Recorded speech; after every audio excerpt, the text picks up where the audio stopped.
Hello बच्चों, let's read this question. The question say that the molecular formula of an organic compound P is C2H6O, which is used as an antifreeze. Compound P on oxidation gives a compound Q, which gives effervescence on treatment with a baking soda solution.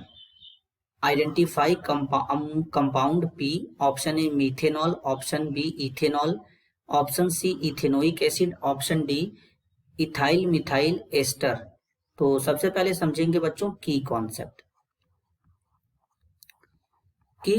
होगा बच्चों chemical properties of alcohol. Chemical properties of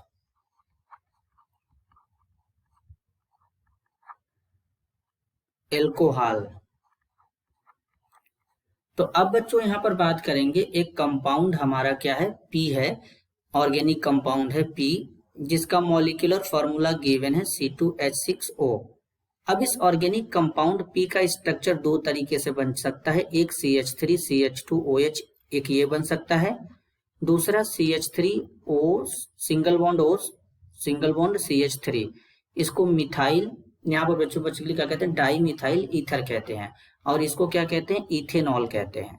तब ये दोनों जो होते हैं बच्चों एक दूसरे के फंक्शनल आइसोमर होते हैं। फंक्शनल आइसोमर का मतलब ऐसे कंपाउंड जिनका मॉलिक्यूलर फार्मूला सेम होता है। मॉलिक्यूलर फार्मूला तो इनका सेम है बच्चों, लेकिन इनमें फंक्शनल ग्रुप डिफरेंट है। इसमें फंक्शनल ग्रुप कौन सा है, एल्कोहलिक ग्रुप है, इसमें कौन सा, ईथर है।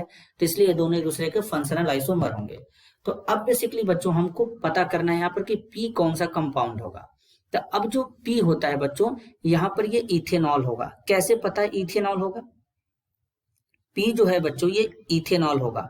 कैसे पता चला कि ये इथेनॉल होगा, ये हमको इसलिए पता चल गया इथेनॉल होगा क्योंकि यहां पर बोला गया which is used as an anti freeze, मतलब ये एंटी फ्रीज के तौर पे यूज किया जाता है। एंटी फ्रीज का मतलब ये जो सब्सटेंस होते हैं उनके फ्रीजिंग पॉइंट को डिक्रीज कर देता है, मतलब सब्सटेंस के फ्रीजिंग पॉइंट को डिक्रीज करने का मतलब कम कर देता है। तो ये प्रॉपर्टी हमारा बच्चों एल्कोहल के अंदर पाया जाता है। तो यहाँ पर ये जो एल्कोहल है 2 कार्बन वाला, वो कौन सा होगा, इथेनॉल होगा। और इस इथेनॉल का स्ट्रक्चर इस तरीके से बनाएंगे CH3 CH2OH, इस तरीके से यहाँ पर डेवलप कर लेंगे इसका स्ट्रक्चर बच्चों। अब क्या करेंगे बच्चों, अब जरा बात को आगे थोड़ा ले चलेंगे। तो अब यहाँ पे क्या बोला है, पी का ऑक्सीडेशन कराएंगे तो कंपाउंड क्यों बनेगा। तो सबसे पहले पी का ऑक्सीडेशन करा देते हैं। तो यहाँ पर CH3 CH2 है बच्चों और साथ में OH है। जब एल्कोहल का ऑक्सीडेशन कराते हैं बच्चों तो इस तरीके से या तो एसिडिफाइड K2Cr2O7 ले लें या फिर एल्कलाइन KMnO4 ले लें। तो एल्कलाइन KMnO4 में मतलब बच्चों पोटेशियम परमैंगनेट ले सकते हैं।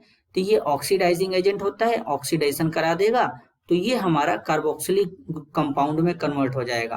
तो ये हमारा था बच्चों पी, और पी के बाद हमारा बन गया यहाँ पे क्यू, और जो क्यू बना है वो ये क्या है, इथेनोइक एसिड है, या इसी को क्या कहते हैं बच्चों, एसिटिक एसिड कहते हैं।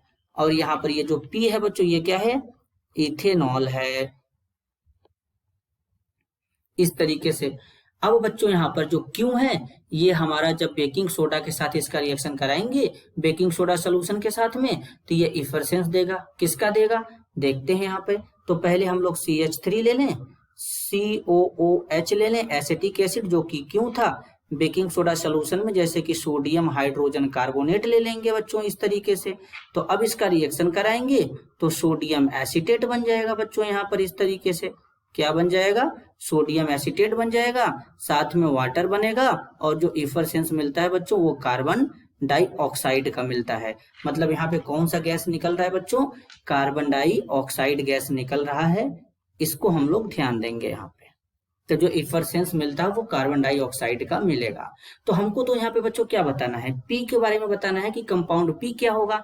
तो कंपाउंड पी क्या होगा बच्चों, यहाँ पर CH3 CH2OH इथेनॉल होगा। तो करेक्ट आंसर क्या होगा, option B ethanol. This is your answer. I hope you understood it well. All the best.